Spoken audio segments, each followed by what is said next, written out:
والصلاة والسلام على رسوله سيد الإنس والجان وعلى آله وأصحابه ذوي الخير والإحسان أما بعد فأعوذ بالله من الشيطان الرجيم بسم الله الرحمن الرحيم لقد كان لكم في رسول الله أسوة حسنة لمن كان يرجو الله واليوم الآخر صدق الله مولانا العظيم۔ رہا ہجرت کا چھٹا سال ہے۔ اس چھٹے سال میں بہت سارے اہم واقعات پیش آئے، لیکن جو تاریخ کا ایک سب سے بڑا اہم واقعہ پیش آیا ہے چھٹے سال میں، وہ صلح حدیبیہ کا واقعہ ہے۔ مسئلہ یوں تھا کہ ذی القعدہ کا مہینہ چل رہا تھا، شوال کے بعد ذی القعدہ ہے۔ نبی کریم صلی اللہ تعالیٰ علیہ وسلم مدینہ طیبہ سے صحابہ کے ساتھ عمرہ کی غرض سے نکلے، اور 1400 صحابہ حضور کے ساتھ احرام پہن کر کے نکلے تھے۔ ارادہ کیا تھا کہ عمرہ کرنا ہے، جنگ کرنے کی غرض سے نہیں۔ مدینہ طیبہ سے صحابہ جب سے ہجرت کر کے آئے تھے مکہ سے، اس وقت سے لے کر مدینہ طیبہ میں کئی جنگوں میں ہی مصروف رہ گئے اور خانہ کعبہ جانے کا موقع ہی نہیں ملا۔ اب 6 سال کے بعد جب رسول کریم صلی اللہ علیہ وسلم صحابہ کے ساتھ مکہ جا رہے تھے، احرام پہن لیا اور اپنے ساتھ ذبح کرنے والے جانور بھی لے لیے۔ اب جب اسفان نام کا ایک علاقہ ہے، وہاں تک پہنچے رسول کریم صلی اللہ علیہ وسلم، تو آپ کو یہ پہلے سے اندیشہ تھا کہ مکہ کے کفار اتنی آسانی سے عمرہ کرنے نہیں دیں گے۔ اتنی جنگیں ہو چکی ہیں آپس میں، جنگ بدر ہوئی ہے، جنگ احد ہوئی ہے، جنگ خندق ہوئی ہے، بڑی بڑی خون خوار جنگیں ہوئی ہیں، خون ریز جنگیں ہوئی ہیں۔ تو حضور اکرم صلی اللہ تعالیٰ علیہ وسلم نے ایک شخص کو بھیجا، قبیلہ بنو خزاعہ کا ایک شخص تھا، اس کو حالات معلوم کرنے کے لیے کہ مکہ میں کیا چل رہا ہے معلوم کر کے آؤ۔ ہو گیا اور مکہ کے حالات معلوم کر کے واپس نبی کریم صلی اللہ علیہ وسلم کے پاس آئے اور کہا کہ یا رسول اللہ صلی اللہ علیہ وسلم، مکہ والوں کو خبر ہو گئی ہے کہ آپ مدینے سے عمرہ کے لیے نکلے ہیں، تو انہوں نے میٹنگیں کرنا شروع کر دی۔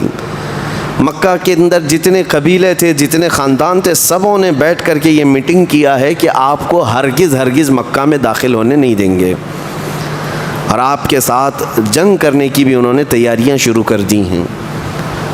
اور اس میں سرکردہ سربراہ جو ہے وہ خالد بن ولید تھے اور اکرمہ بن ابو جہل کے بیٹے اکرمہ اور خالد بن ولید۔ ابھی تو وہ اسلام لائے ہوئے نہیں تھے، میٹنگوں میں وہ سر فہرست تھے اور سارے لوگوں کی جماعتیں جمع کر رہے تھے کہ مسلمانوں کو مکہ میں انٹر ہونے نہیں دیا جائے گا۔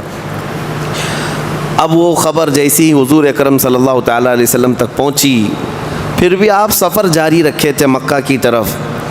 پھر دیکھا نبی کریم صلی اللہ علیہ وسلم نے خالد بن ولید اپنے لشکریوں کو لے کر کے مکہ سے باہر نکل کر کے ایک علاقہ تھا وہاں پر پڑاؤ ڈال چکے ہیں۔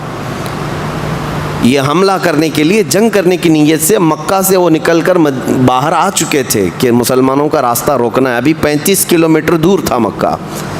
نبی پاک صلی اللہ تعالیٰ علیہ وسلم جو شاہراہ تھی، جو بڑا راستہ تھا، اس کو بدل کر کے چھوٹے راستے پر آ گئے، اور اس کے بعد ایک کنویں کے پاس جا کر نبی کریم صلی اللہ علیہ وسلم نے اپنی صحابہ کو اترنے کا حکم دیا۔ یہ وہ علاقہ ہے جس کو حدیبیہ کہتے ہیں، اس علاقے کا نام حدیبیہ تھا، وہ ایک کنواں تھا۔ اب جیسے اترے 1400 صحابہ ہیں، پانی تھوڑا سا اس کنویں میں تھا، چند صحابہ نے پانی کیا لیا، وہ کنواں ہی سوکھ گیا، اور یہ گرمیوں کے دن تھے۔ نبی پاک صلی اللہ تعالیٰ علیہ وسلم کے پاس اب صحابہ اپنی شکایتیں لے کر کے آنے لگے کہ ہمارے جانور بھی بھوکے پیاسے اور ہم سب کو بھی پانی میسر نہیں، اور سامنے کفار مکہ کی فوجیں حملہ کرنے کے لیے کھڑی ہیں، اب کیا کیا جائے؟ اور سب کے حال جسموں پر احرام ہے، احرام کی حالت میں تو جو مارنا بھی جائز نہیں، چونٹی مارنا بھی جائز نہیں، اب جنگ کہاں کریں گے، احرام کی حالت میں ہیں۔ نبی پاک صلی اللہ تعالیٰ علیہ وسلم حدیبیہ کے موقع پر صحابہ میں سے ایک صحابی سے کہتے ہیں تمہارے پاس برتن ہے تو لاؤ۔ وہ برتن لے کر کے آئے، اللہ کے نبی صلی اللہ تعالیٰ علیہ وسلم نے اپنا ہاتھ اس میں رکھا، اور حضور صلی اللہ تعالیٰ علیہ وسلم نے جیسی برتن میں ہاتھ رکھا، ہر انگلی کے بیچ سے پانی کے چشمے جاری ہو گئے۔ انگلیاں ہیں فیض پر، ٹوٹے ہیں پیاسے جھوم کر، ندیاں پنجاب رحمت کی ہیں جاری، واہ واہ۔ کیا ہی ذوق افزا شفاعت ہے تمہاری واہ واہ، قرض لیتی ہے گناہ پرہیزگاری واہ واہ۔ نبی کریم صلی اللہ تعالیٰ علیہ وسلم کی انگلیوں سے پانی جاری ہونے کا جو معجزہ ہے وہ حدیبیہ کے موقع پر پیش آیا تھا۔ صحابہ کہتے ہیں ہم سبوں نے پیٹ بھر کر پانی پیا، جانوروں کو پانی پلایا اور اپنے اپنے مشکیزے پانی سے بھر لیے، لیکن وہ پانی جوں کا توں جاری ہی رہا۔ پھر اس کے بعد حضور صلی اللہ علیہ وسلم نے اپنا دست مبارک اٹھا لیا۔ صحابہ کہتے ہیں ہم تو اس دن 1400 تھے، اگر 5000 بھی ہوتے تو کسی کو پانی کم نہ ہوتا، اتنا پانی نبی پاک صلی اللہ تعالیٰ علیہ وسلم کی انگلیوں سے، انگشت رسول سے جاری ہوا۔ اس کے بعد حضور صلی اللہ علیہ وسلم نے اس پیالے کا پانی اور اپنا ایک تیر دیا کہ اس کو لے جاؤ اس کنویں میں ڈال دو۔ اس کنویں میں وہ پانی ڈال دیا گیا اور تیر حضور کا اس کنویں میں چھوڑ دیا گیا۔ وہ کنواں لبالب پانی سے بھر گیا۔ اس وقت جو بھرا تھا میں اپنی آنکھوں سے آج بھی دیکھا ہوں، اس کنویں میں آج بھی پانی موجود ہے۔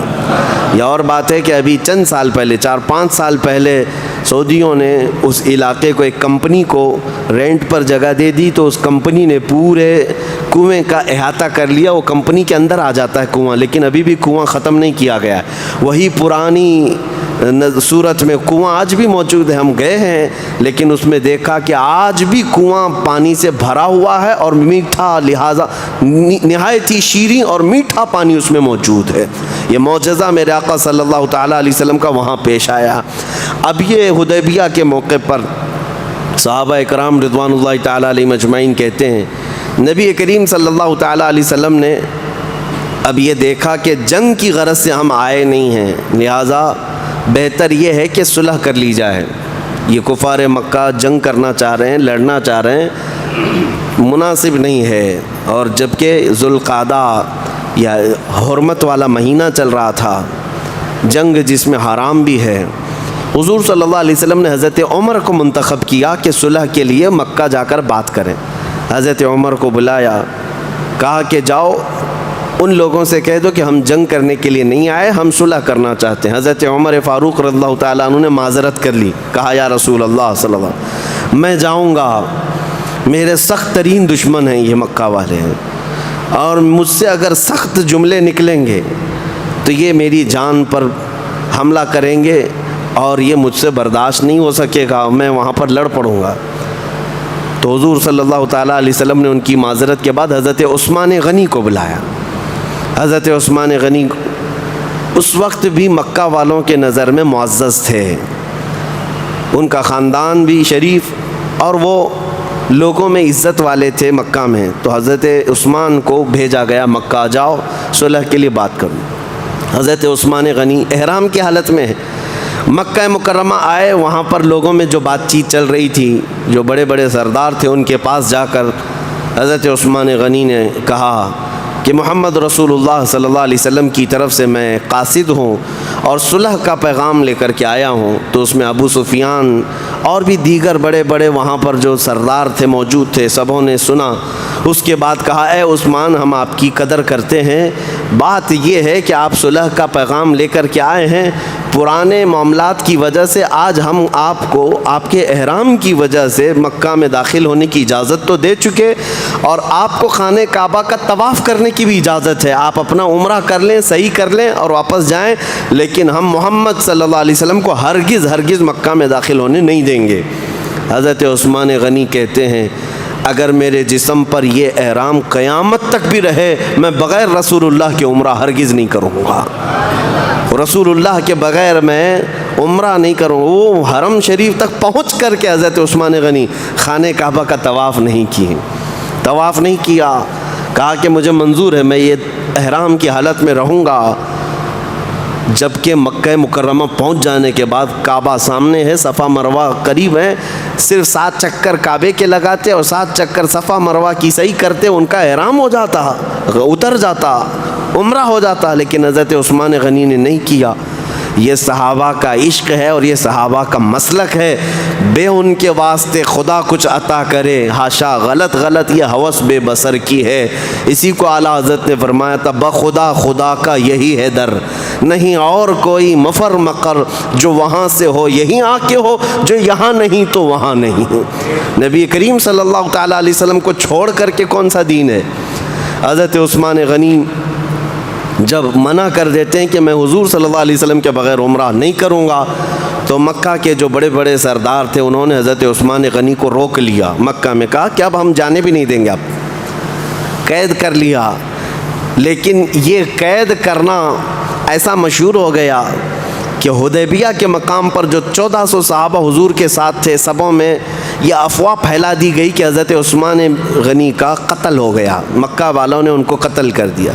اور اس زمانے میں کیا، آج کے زمانے میں بھی کسی ایمبیسیڈر کا قتل کرنا، کسی قاصد کا قتل کرنا بہت بڑا گناہ، بہت بڑا جرم سمجھا جاتا ہے۔ اب وہ حضور کے ایمبیسیڈر تھے، ترجمان تھے، قاصد بن کر کے گئے تھے۔ جب یہ قتل کا معاملہ مشہور ہو گیا تو صحابہ اکرام کو حضور صلی اللہ علیہ وسلم نے طلب کیا۔ اب ایک درخت کے نیچے حضور صلی اللہ علیہ وسلم بیٹھتے ہیں اور صحابہ سے اپنے ہاتھ میں ہاتھ دے کر کے بیعت لیتے ہیں۔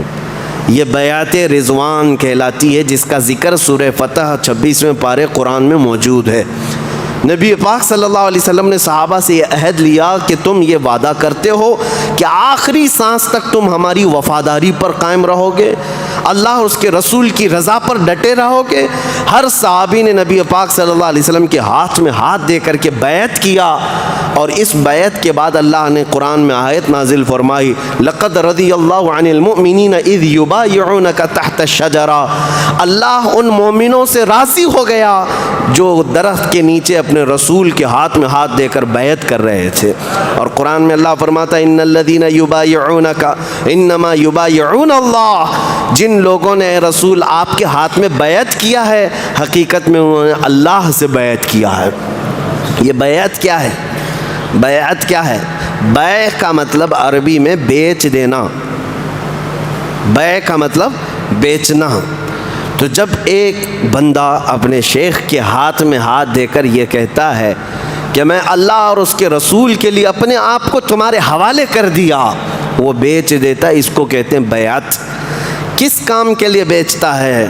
کس کام کے لیے بیچتا ہے؟ اس کا ذکر قرآن پاک میں بھی اللہ نے فرمایا ان اللہ اشتری من المؤمنین انفسهم واموالهم بان لهم الجنہ، بے شک اللہ نے مومنوں سے ان کی جان اور ان کی مال کو خرید لیا، اللہ نے خریدا۔ مومنوں سے اللہ نے ان کی جان اور ان کے مال کو خرید لیا، اس بدلے میں کہ ان کے جان اور مال کے عوض اللہ ان کو جنت عطا فرمائے گا۔ یہ سودا ہے، یہ بیعت اسی کو کہتے ہیں۔ اسی بیعت کا حصہ آج تک موجود ہے، اس سنت پر آج بھی ہم عمل کرتے ہیں۔ جو ہمارے شیخ ہوتے ہیں یا جو پیر و مرشد ہوتے ہیں کسی سلسلہ حقہ کے، ان کا سلسلہ ثابت ہوتا ہے رسول اللہ صلی اللہ علیہ وسلم تک، تو ہم ان کے ہاتھ میں ہاتھ رکھ کر کے یہی کہتے ہیں کہ ہم عہد کرتے ہیں اللہ اس کے رسول کے فرمان بردار رہیں گے اور ہمیشہ ہم وفادار رہیں گے۔ اس عہد کا نام ہی بیعت ہے۔ صحابہ نے بیعت کیا، 1400 صحابہ نے بیعت کیا کہ ہم آخری سانس تک نبی پاک صلی اللہ علیہ وسلم کے وفادار رہیں گے۔ اب بات یہاں آتی ہے کہ حضور صلی اللہ علیہ وسلم نے سب سے بیعت لینے کے بعد پھر یہ کہتے ہیں، دیکھیں مشہور کیا ہوا تھا، ایک بہت اہم نقطہ میں بتاتا ہوں، ایک اہم نقطہ۔ حضرت عثمان وہاں نہیں تھے، حضور صلی اللہ علیہ وسلم نے اپنا بایاں ہاتھ اٹھایا صحابہ اکرام کے سامنے اور اپنا ہاتھ، بایاں ہاتھ سیدھے ہاتھ پر رکھا اور فرمایا یہ عثمان کا ہاتھ ہے، میں عثمان کی طرف سے خود اپنے ہاتھ پر بیعت کر رہا ہوں۔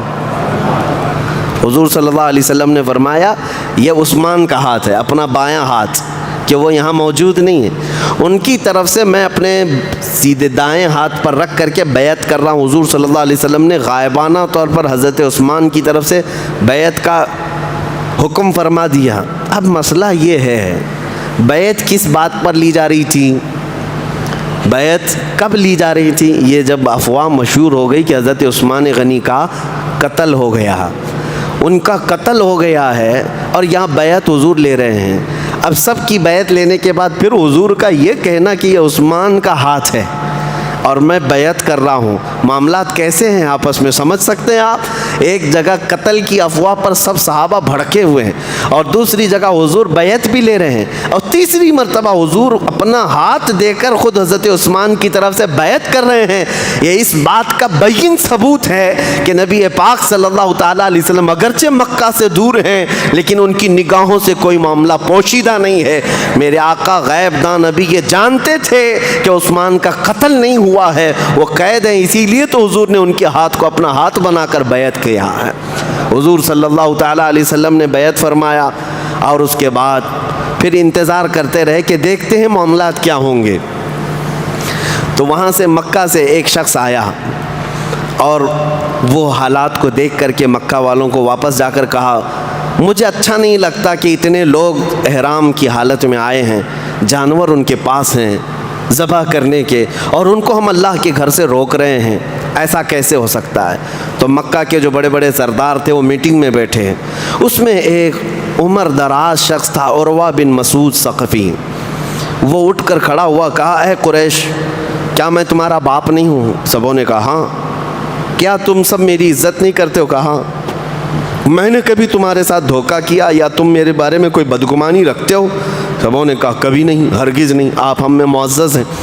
کہا تو پھر مجھے اجازت دو، محمد صلی اللہ علیہ وسلم کی طرف سے یہ جو صلح کا پیغام آیا ہے یہ اچھا ہے۔ حضور صلی اللہ تعالیٰ علیہ وسلم نے پیغام میں کیا لکھ کر کے بھیجا تھا پتہ ہے؟ حضرت عثمان سے کہا تھا کہ جا کر یہ پیغام دینا کہ ہم جنگ کے لیے نہیں آئے، ہم عمرہ کرنے کے لیے آئے، ہمیں عمرہ کرنے دیا جائے، اور دوسری بات ہم اب آپ کے ساتھ صلح کرنے کا پیغام بھیج رہے ہیں، اور تمہارے بھی حالات ایسے ہیں کہ کئی جنگوں میں تمہارا بہت نقصان ہو چکا ہے، بدر میں، احد میں، خندق میں، بہت سارا تمہارا جانی نقصان بھی ہوا، مالی نقصان بھی ہوا ہے، جنگ سے کوئی فائدہ نہیں ہونا ہے، تمہاری بھی بھلائی اسی میں ہے کہ صلح کر لو۔ اور حضور صلی اللہ علیہ وسلم نے آخر میں یہ جملہ فرمایا تھا، اور اگر وہ اس بات پر راضی نہ ہوئے تو ان سے کہنا کہ اگر تم جنگ ہی کرنا چاہتے ہو تو محمد صلی اللہ علیہ وسلم اس وقت تک تم سے جنگ کریں گے جب تک کہ گردن ان کے جسم سے الگ نہ ہو جائے، سب سے جنگ کریں گے۔ تو یہ پیغام جب پہنچا تو وہاں کے لوگوں نے دیکھا، پھر عروہ بن مسعود ثقفی جو ان کے اندر عمر دراز شخص تھا وہ کھڑا ہوا، کہا میں جاتا ہوں معاملات کو بات کرتا ہوں۔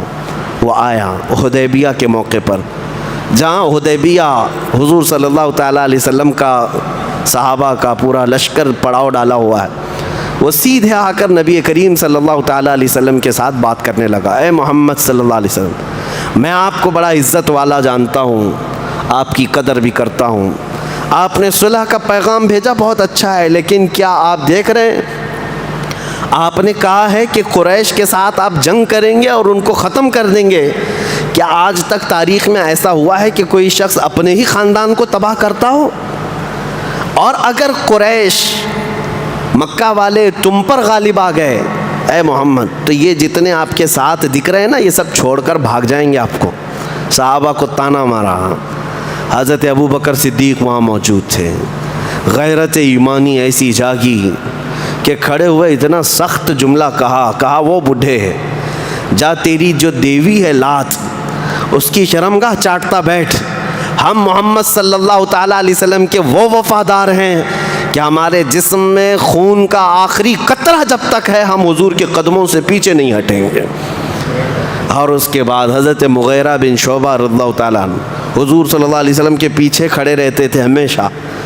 یہ عروہ بن مسعود کبھی بات کرتے کرتے حضور کی داڑھی تک ہاتھ لگاتا تھا، اس کو یہ لگتا تھا کہ عرب کا دستور ہے جو بڑا آدمی ہے وہ چھوٹے سے بات کرتا ہے، تو اس طرح جب وہ حضور کی طرف داڑھی کو ہاتھ بڑھاتا حضرت مغیرہ بن شعبہ چیختے ہیں، کہا کہ ہاتھ نیچے رکھو، ہاتھ نیچے رکھ کر کے بات کرو۔ وہ کہتا کہ یہ عرب کا دستور ہے جو بڑا ہوتا ہے وہ اسی طرح سے بات کرتا ہے۔ حضرت مغیرہ بن شعبہ نے کہا بڑا ہوتا ہے یا جو دستور ہے وہ تمہارا ہے، جس کے سامنے تم بات کر رہے ہو وہ عام آدمی نہیں، وہ اللہ کا رسول ہے، تمہیں تمیز سے رہنا ہوگا۔ اس کے بعد دوبارہ جب اس نے ہاتھ اٹھایا تو اپنی تلوار اٹھائی حضرت مغیرہ بن شعبہ نے، اور تلوار کی جو ڈھال ہے اس سے ہاتھ کو ایسا مارا کہ بوڑھے کا ہاتھ نیچے آ گیا۔ کہا کہ اس کے بعد اگر ہاتھ اٹھا تمہارا بات کرنے کے لیے بھی حضور کی طرف تو پھر تمہارے مونڈے سے ہاتھ الگ ہو جائے گا۔ یہ صحابہ کا جذبہ تھا۔ وہ نبی کریم صلی اللہ تعالیٰ علیہ وسلم کے متعلق اتنے حساس تھے، اتنے سینسیٹیو ہوتے تھے کہ وہ چھوٹی سی بھی ہلکی سی بھی چیز دوسروں کی طرف سے برداشت نہیں کرتے۔ اب اس کے بعد عروہ بن مسعود ثقفی بات چیت کر کے واپس مکہ والوں کے پاس آیا۔ مکہ والوں نے پوچھا چچا جان آپ نے بات کیا، کیا حل نکلا؟ کہا کہ آؤ میں تمہیں بتاتا ہوں، ان سے جنگ کرنا اچھا نہیں ہے، ان سے جنگ مت کرو، سب تباہ ہو جاؤ گے۔ کہا کیوں؟ ان سے جنگ کیوں نہ کریں، کیا ان کے پاس بہت ہتھیار ہیں؟ عروہ بن مسعود نے کہا میں نے دیکھا ہے، کسریٰ کو بھی دیکھا ہے بادشاہ کو، قیصر کو بھی دیکھا ہے، ان کے بڑے بڑے درباروں کو دیکھا ہے، لیکن محمد صلی اللہ علیہ وسلم کے دیوانوں میں جو ان کی عظمت ہے یہ پوری دنیا میں نے کہیں نہیں دیکھا، کہیں نہیں دیکھا ان کے پروانوں کی۔ کہا کیا ہے؟ کہا کہ جب وہ حضور صلی اللہ علیہ وسلم وضو کرتے ہیں تو یہ سب کے سب اطراف میں جمع ہو جاتے ہیں، اور حضور ادھر کلی کر رہے ہوتے ہیں، صحابہ اپنے ہاتھ آگے کر دیتے ہیں، کوئی اپنا دامن آگے کر دیتا ہے۔ نبی پاک صلی اللہ علیہ وسلم کے وضو کا ایک قطرہ بھی وہ زمین پر گرنے نہیں دیتے، سب اپنے ہاتھوں میں لیتے ہیں، اپنے کپڑوں میں لیتے ہیں، اپنے چہرے پر مل لیتے ہیں، اپنے جسموں پر لگا لیتے ہیں، ان کے کھکار کے تھوک کو تک وہ صحابہ چھوڑتے نہیں ہیں۔ عروہ بن مسعود کہتا ہے میں نے ایسی عظمت دنیا میں کسی کی نہیں دیکھی، جو پروانے اپنے نبی کے وضو کے پانی کا قطرہ زمین پر گرنے نہیں دیتے، وہ ان کے خون کا قطرہ کب گرنے دے سکتے ہیں؟ لہٰذا وہ اپنی جان دے دیں گے لیکن وہ اس جنگ سے باز نہ آئیں گے۔ عروہ بن مسعود ثقفی کے یہ جملے تاریخ میں رقم ہیں۔ یہی ہے میرے عزیزو حفاظت ناموس رسالت۔ نبی پاک صلی اللہ تعالیٰ علیہ وسلم کی عزت کی حفاظت کا حق صحابہ اکرام سے بہتر کون ادا کر سکتا تھا؟ اب پھر معاملات ایسے ہی بڑھتے چلے گئے۔ ایک شخص آیا اور اس نے دیکھا اور پھر وہ چلا گیا۔ پھر ایک شخص آیا سہیل بن عمر نام کا، حضور صلی اللہ علیہ وسلم نے اس کو دیکھتے ہی صحابہ سے کہا سہیل آیا ہے، معاملہ سہل ہو جائے گا، وہ اگرچہ کافروں کی طرف سے۔ صحابہ اکرام نے کہا حضور نے فرمایا ہے تو اب معاملہ سہل ہونا ہے۔ وہ شخص آیا اور کہا میں مکہ والوں کی طرف سے نمائندہ ہوں، آئیے چلیے ہم آپس میں بات کرتے ہیں، صلح کی شرطیں لکھتے ہیں، کن کن شرائط پر صلح ہوگی۔ حضور صلی اللہ علیہ وسلم نے فرمایا چلو، دونوں ڈسکس کرتے رہے۔ صحابہ اکرام ایک طرف تھے، حضور صلی اللہ علیہ وسلم سہیل بن عمر کے ساتھ صلح کی شرطیں لکھ رہے ہیں یا طے کر رہے ہیں۔ سب معاملات طے ہو گئے تو صلح کی شرطیں کیا تھیں؟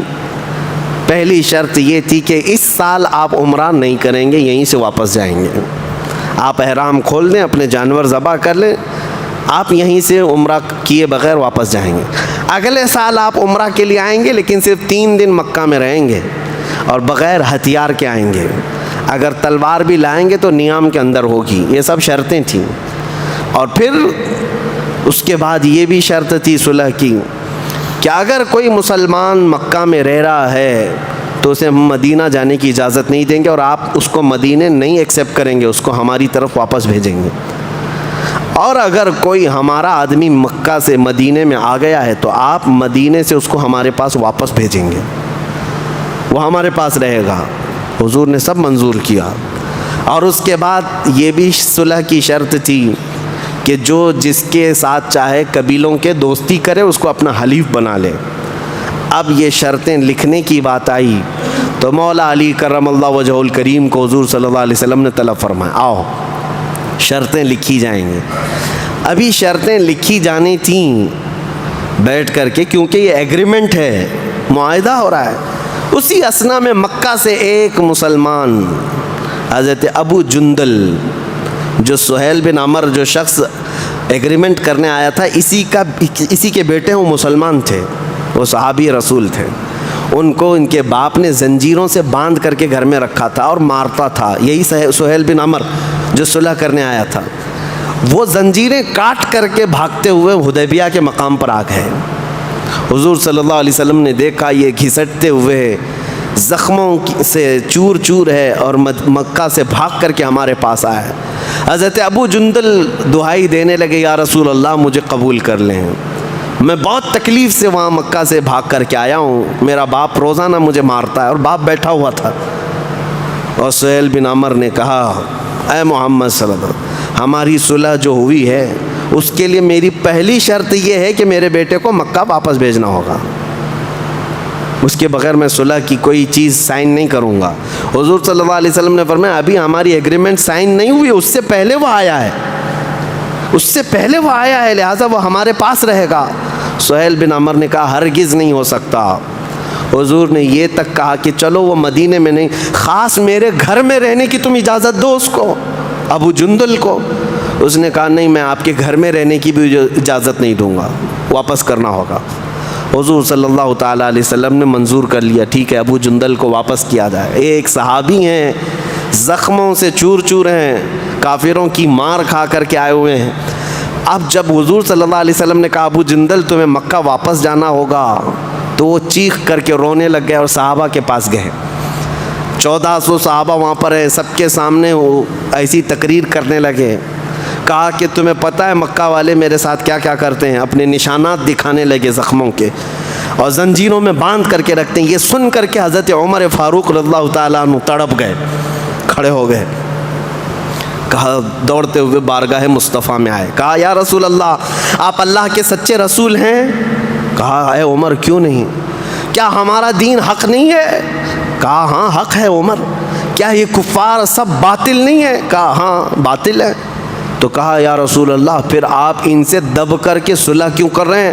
آپ ہمیں جنگ کی اجازت دیں، ہم ان کے پرخچے اڑا دیں گے، ابھی ہمیں پتہ ہے ان کے ساتھ کیا کرنا ہے۔ نبی پاک صلی اللہ علیہ وسلم نے فرمایا عمر میری نگاہیں جو دیکھ رہی وہ تم نہیں دیکھ سکتے، جاؤ۔ حضرت عمر آئے اور صحابہ کے سامنے یہی کہہ رہے تھے کہ حضور سے عرض کرو کہ جنگ کرنے کی اجازت دی جائے۔ حضرت ابو بکر کے پاس آئے، کہا اے ابو بکر آپ کی بات رسول اللہ کبھی ٹالتے نہیں، دیکھ نہیں رہے آپ حضور صلی اللہ علیہ وسلم کیسے صلح کر رہے ہیں؟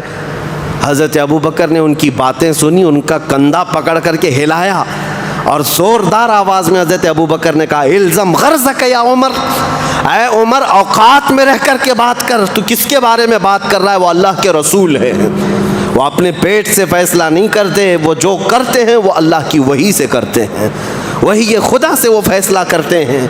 حضرت عمر اس وقت کہتے ہیں اس وقت اچانک مجھے احساس ہوا کہ میں نے غلطی کیا ہے، جذبات میں آ کر کے میں نے غلطی کیا ہے۔ اور ابو بکر صدیق کا ایمان اس دن دیکھنے کو ملا کہ حالات چاہے جیسے بھی ہوں لیکن رسول جو فرما دے وہی دین ہے، وہی ہمارے لیے حق ہے۔ ابو جندل کو واپس کرنا پڑا۔ کئی معاملات ہوئے اس حدیبیہ کے موقع پر، بتانا بہت اہم ہے۔ صحابہ کا ایمان دیکھیں آپ، ہر گھڑی آزمائش ہے ان کی۔ ابو جندل کو واپس کیا مکہ۔ اب صلح نامہ جب لکھنے کی بات آئی حضرت علی کو بلایا حضور نے، قلم لو لکھو۔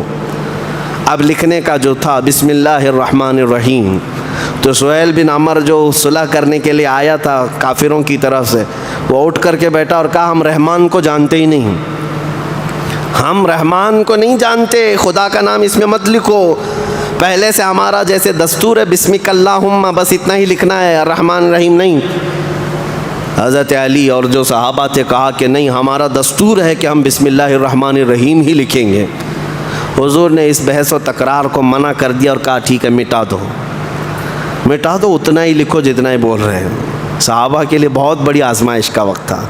پھر اس کے بعد صلح نامہ لکھا گیا تو نیچے حضرت علی نے یہ لکھا ھذا ما قاضى علیہ محمد رسول اللہ صلی اللہ علیہ وسلم، یہ وہ شرطیں ہیں جس پر صلح کے لیے محمد رسول اللہ نے منظوری فرمائی ہے، فیصلہ کر لیا ہے۔ تو اس پر بھی ان کافروں نے اعتراض کیا، آپ محمد بن عبداللہ ہیں، محمد رسول اللہ نہیں ہیں، اگر ہم آپ کو رسول مانتے تو اتنا جھگڑا ہی کیوں ہوتا، آپ رسول اللہ کا لفظ کیوں لکھوائے اس پہ؟ حضور صلی اللہ علیہ وسلم نے فرمایا نادانو، میں اللہ کا رسول ہوں، یہ اور بات ہے کہ تم جھٹلاتے ہو، میں اللہ کا سچا رسول ہوں۔ انہوں نے کہا ہم نہیں مانتے، یہ لفظ اس میں صلح میں نہیں ہونا چاہیے، ایک ایک پوائنٹ پر پکڑ کر کے وہ امتحان ہے۔ حضور صلی اللہ علیہ وسلم نے حضرت علی سے کہا علی اس کو بھی مٹا دو، محمد بن عبداللہ لکھو۔ حضرت علی قلم چھوڑ کر کے اٹھ گئے، کہا یا رسول اللہ یہ مجھ سے نہیں ہو سکے گا کہ آپ کے نام کے ساتھ میں رسول اللہ کو مٹا دوں۔ زندگی ختم ہو جائے گی لیکن لفظ رسول اللہ کو میں یہاں سے ہرگز نہیں مٹا سکوں گا۔ حالانکہ حضرت علی سے زیادہ فرمانبردار کون ہو سکتا ہے؟ حضور صلی اللہ علیہ وسلم کے لیے جنہوں نے اپنا سب کچھ فنا کیا ہے، لیکن بات جب جذبہ عشق کی آتی ہے تو ایک محب اور ایک محبوب کے درمیان کے معاملات، یہ نافرمانی نہیں کی حضرت علی نے، وہ جذبہ فرط محبت میں کہا کہ یا رسول اللہ مٹانا مجھ سے نہیں ہو سکتا، آپ کے نام کے ساتھ رسول اللہ کا لفظ رہے گا۔ حضور صلی اللہ علیہ وسلم نے فرمایا علی کہاں ہے وہ لفظ؟ حضرت علی نے کہا یہ ہے۔ حضور صلی اللہ علیہ وسلم نے اپنے ہاتھ سے وہ لفظ مٹایا۔ حضرت علی برداشت نہ کر سکے۔ اندازہ کریں، ایک طرف ان کا امتحان ہے اور ایک طرف عشق رسول بھی ہے، ایک طرف رسول اللہ کی ذات ہے، ہر چیز کو وہ ایکسیپٹ کرتے جا رہے تھے۔ کیوں؟ رسول اللہ کا فیصلہ تھا۔ بظاہر حالات ایسے دکھ رہے تھے کہ مسلمانوں کو ایسا نہیں کرنا چاہیے، نہیں کرنا چاہیے، لیکن رسول اللہ نے جو فیصلہ کیا اس پر منظور رہنا بھی ضروری تھا۔ صلح نامہ طے ہو گیا، اب وہ لے کر کے مکہ چلے گئے۔ اب یہاں بات صحابہ کی ہے کہ ان کو واپس جانے کے لیے تو کہنا ہے احرام کھولو، جانور ذبح کرو، اپنے بال یہیں منڈا لو۔ یہاں پر بھی دیکھیں امتحان ہے۔ جو مدینے سے چل کر کے آئے ہوں 450 کلومیٹر اور مکہ 35 کلومیٹر باقی ہے، اور ان کو کہہ دیا جائے کہ اب عمرہ نہیں ہے تمہارا، جاؤ یہاں سے، کیا گزرچی ہوگی۔ حضور صلی اللہ تعالیٰ علیہ وسلم نے سارے صحابہ سے کہا ہم نے صلح کر لیا، اس سال عمرہ نہیں کریں گے، احرام اتار دو، اپنے بال منڈا لو، حلق کر لو اور واپس جانا ہے۔ حضور نے ایک بار فرمایا کوئی صحابی اٹھے نہیں، یہ بھی نافرمانی نہیں ہے۔ دوسری بار حضور نے فرمایا اٹھو، اپنے احرام کھول لو، کوئی نہیں اٹھا، سر جھکائے بیٹھے رہے۔ یہاں پر میں آپ کو بتاؤں یہ نافرمانی نہیں، صحابہ کے دل میں یہ تھا کہ ابھی اللہ کوئی آیت اتارے گا، ابھی اللہ کوئی حکم اتارے گا اپنے نبی پر، اور نبی کریم فرمائیں گے اٹھو جنگ کرنا ہے، اور ہم جنگ کریں گے، ان کفار کو بتا دیں گے۔ اس انتظار میں تھے کہ وہی اترے گی، وہی اترے گی۔ اب 3 بار حضور نے فرمایا، واپس اپنے خیمے میں آ گئے۔ اس وقت سلمہ رضی اللہ تعالیٰ عنہ حضور کی زوجہ مطہرہ، ہم مومنوں کی ماں، حضور کے ساتھ تھی۔ حضور بڑے غمگین تھے۔ سلمہ سے کہتے ہیں اے سلمہ، آج تک میرے صحابہ نے میری بات پر اتنی تاخیر نہیں کی، لیکن میں نے آج دیکھا کہ ان میں سے کوئی اٹھتا نہیں ہے، اپنے بال بھی نہیں منڈاتے، احرام بھی نہیں کھولتے ہیں۔ تو سلمہ رضی اللہ تعالیٰ عنہ جن کے متعلق آ گیا عورتوں میں اگر کوئی مشورہ کے لائق ہے تو صرف سلمہ ہے رضی اللہ تعالیٰ عنہ۔ عرض کرتی ہیں یا رسول اللہ صلی اللہ علیہ وسلم، آپ ان سے کیوں فرما رہے ہیں کہ اٹھو احرام کھولو اور اپنے حلق کر لو؟ اس لیے کہ وہ انتظار میں ہیں کہ وہی اترے گی اور آپ کا حکم بدل جائے گا۔ اگر آپ کا فائنل حکم ہے، فیصلہ آپ نے فرما لیا ہے کہ واپس جانا ہے، تو میرے آقا آپ خود خیمے سے باہر جائیں، سب کے سامنے آپ خود حلق فرما لیں، اپنا احرام آپ خود اتار دیں۔ حضرت سلمہ کے مشورے پر رسول کریم صلی اللہ علیہ وسلم باہر آئے اور اپنے بال حضور نے حلق کر لیے اور احرام اتار دیا۔ صحابہ نے دیکھا حضور کو سامنے، اور اس کے بعد سب کے سب کھڑے ہو گئے اور کہا اب اس کے بعد کوئی حکم بدلنے والا نہیں ہے۔ رسول اللہ نے حلق کر لیا، احرام اتار دیا، تو چلو سارے صحابہ نے اپنے احرام اتار دیے، حلق کر لیے، اور نہ چاہتے ہوئے دل پر پتھر رکھا ہوگا انہوں نے۔ حضور صلی اللہ علیہ وسلم کے ساتھ واپس مدینے آئے۔ صحابہ اکرام پورے راستے میں بات چیت نہیں کرتے تھے، گم سم تھے کہ کیسے حالات ہیں۔ وہ صحابہ جو جنگ بدر میں ان کی گردنیں اڑا چکے تھے، خندق میں ان کے پسینے چھوٹ گئے تھے کافروں کے، وہ صحابہ آج صلح کر کے جا رہے تھے۔ زندگی میں صلح بھی آنا ضروری ہے، ہر معاملہ جنگ سے ہی نہیں حل ہوتا، مذاکرات بھی کوئی چیز ہے، ان معاملات سے بھی حل کیے جاتے ہیں۔ جب مدینے واپس آئے، اب ہوا یہ کہ سب سے پہلے جو مسلمان مکہ سے بھاگ کر کے آئے وہ حضرت ابو بصیر تھے، ایک صحابی تھے۔ وہ آئے حضور صلی اللہ علیہ وسلم کے پاس، کہا مکہ والے بڑی تکلیف دیتے ہیں۔ تو جیسے ہی وہ آئے، مکہ کے 2 لوگ کافر بھاگتے ہوئے ان کے پیچھے آئے کہ ہمارا ایگریمنٹ ہو چکا ہے، جو مسلمان آئے گا اس کو واپس کرنا ہوگا۔ مکہ والوں کا پیغام لے کر کے وہ آئے، حضور سے کہا کہ آپ وعدہ خلافی نہیں کرتے، ایک شخص ہمارے ہاں سے بھاگ کر کے آئے، اس کو واپس کریں۔ حضور صلی اللہ علیہ وسلم نے ابو بصیر سے کہا جاؤ، ہم عہد شکنی والے لوگ نہیں ہیں، ہم وعدے کی وفا کرتے ہیں، تم واپس چلے جاؤ۔ حضرت ابو بصیر روتے گڑ گڑاتے واپس گئے مکہ میں۔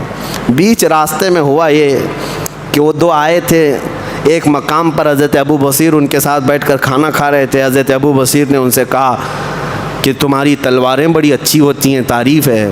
وہ خوش ہو کر کے اپنی تلوار دیے تو حضرت ابو بصیر نے تلوار اٹھائی اور گردن مار دی۔ جو پکڑ کر کے مکہ واپس لے جا رہے تھے ان کو قتل کر دیا، اور اس کے بعد پھر بھاگتے ہوئے مدینے آئے۔ کہا کہ یا رسول اللہ، آپ نے اپنا وعدہ پورا کیا، کافر آئے تھے ان کے ساتھ آپ نے مجھے واپس بھیج دیا، اب میں ان کا کام تمام کر چکا ہوں اور واپس میں مدینے آیا ہوں، مجھے مدینے رکھ لیں۔ حضور صلی اللہ تعالیٰ علیہ وسلم غضبناک ہوئے، کہا اس شخص نے تو جنگ کو بھڑکا دیا، کاش تمہارے ساتھ کوئی اور ہوتا جو اس معاملے کو ہونے سے روک دیتا۔ حضور صلی اللہ تعالیٰ علیہ وسلم نے کہا کہ معاملات کہیں بڑھ نہ جائیں، ان کے متعلق میں حکم کروں گا۔ تو وہ ڈر گئے کہ اب پھر واپس مجھے مکہ بھیجیں گے حضور۔ تو دوسرے دن صبح پہلے ہی مدینے سے بھاگ کر سمندر کے کنارے جا کر پناہ لے لی، ایک چھوٹی جگہ پر، نہ ادھر نہ ادھر۔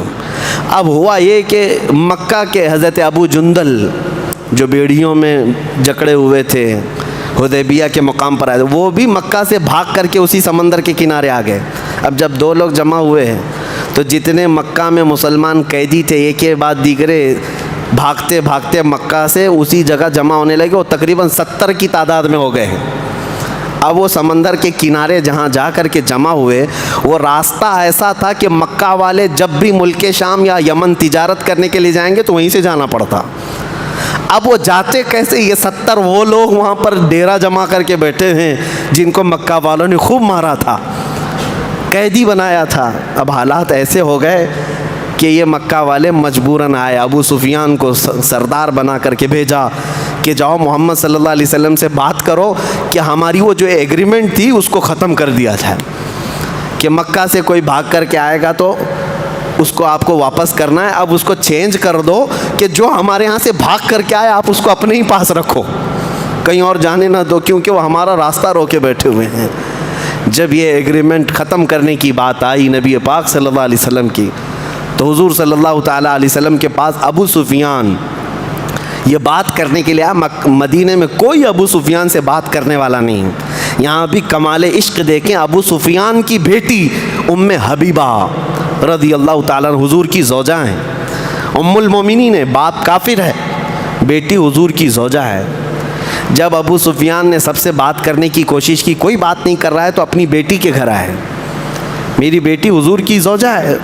ام حبیبہ کے مکان پہ آئے، جیسے ہی آئے بستر لگا ہوا تھا حضور پاک صلی اللہ علیہ وسلم کا، جیسے ہی وہ گھر کے اندر داخل ہوئے ام حبیبہ رضی اللہ تعالیٰ عنہ نے بستر کھینچ لیا، چادر کھینچ لیا، کہا کیا بات ہے، کیوں آئے؟ ابو سفیان نے کہا بیٹی اپنے باپ کے لیے تو یہ چادر نہیں رکھتی؟ ام حبیبہ نے کہا یہ نہایت ہی دنیا کی پاکیزہ چادر ہے، اس پر اللہ کے رسول بیٹھتے ہیں، میں کسی کافر کو اسے بیٹھنے نہیں دے سکتی۔ اپنے باپ کے لیے انہوں نے چادر نہیں رکھی، کھینچ لیا۔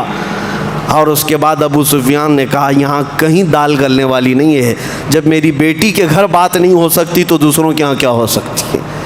واپس چلے گئے، اور اس کے بعد یہ ایگریمنٹ جو تھی وہ ختم ہو گئی۔ 1 سال نہیں گزرا تھا کہ رسول اللہ صلی اللہ علیہ وسلم 10,000 صحابہ کو لے کر دوسرے سال مکہ کے لیے روانہ ہوتے ہیں۔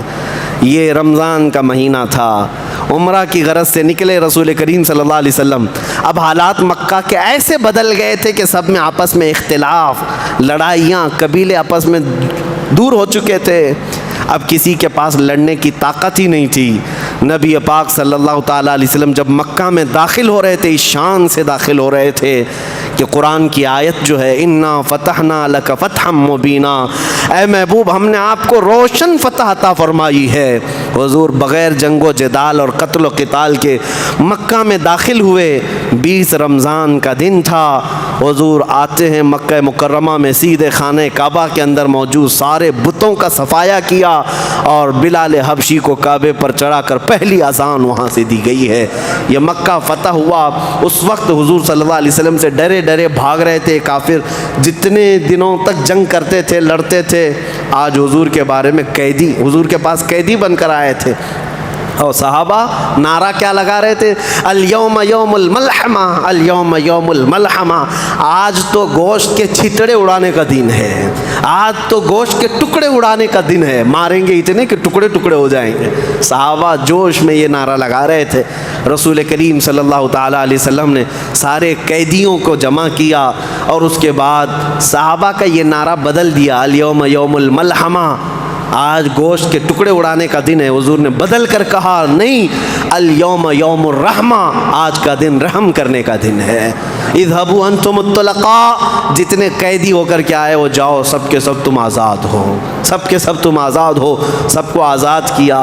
فتح مکہ کا مکمل خلاصہ یہاں کیا کیا معاملات ہوئے انشاءاللہ اگلی سیرت کے درس میں عرض کیا جائے گا۔ یہ 6 ہجری کا ایک واقعہ میں نے پیش کیا ہے، سال بھر اور بھی مختلف واقعات پیش آئے، انشاءاللہ اس سلسلہ سیرت میں زندگی باقی رہی تو پیش کیا جائے گا۔ دعا ہے مولا رب العزت تیرے حبیب کے جلووں میں زندگی عطا فرما اور تیرے رسول کے قدموں میں موت عطا فرما۔ وآخر دعوانا ان الحمد للہ رب العالمین۔